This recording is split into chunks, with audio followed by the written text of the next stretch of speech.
We're in Corona, New York at Tortilleria Nixtamal, a restaurant that me and Shauna Page started about 3 years ago.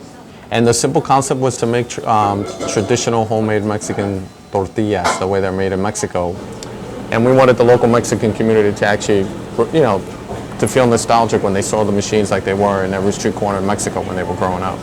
Indians didn't, use tortillas because they needed something to hold their food together. They actually used tortillas to enhance the flavor.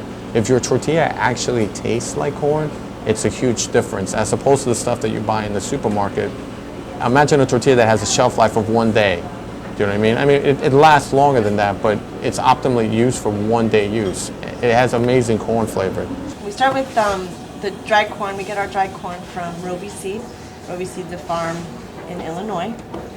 They produce white food-grade corn, and we put them in a big vat, about 500 to 1,000 pounds a day. We cook that for 5 hours. We started at 50 pounds a day, by the way.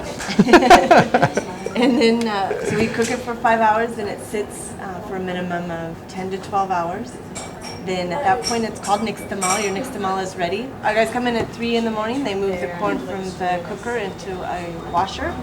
We add fresh water. It rinses the corn, the residue of the lime and the outer skin, and it dumps it into the molino, or the stone grinder.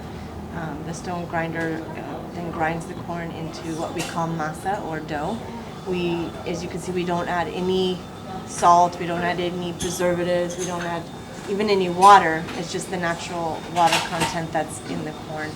And at that point, the masa is ready to be turned into tortillas.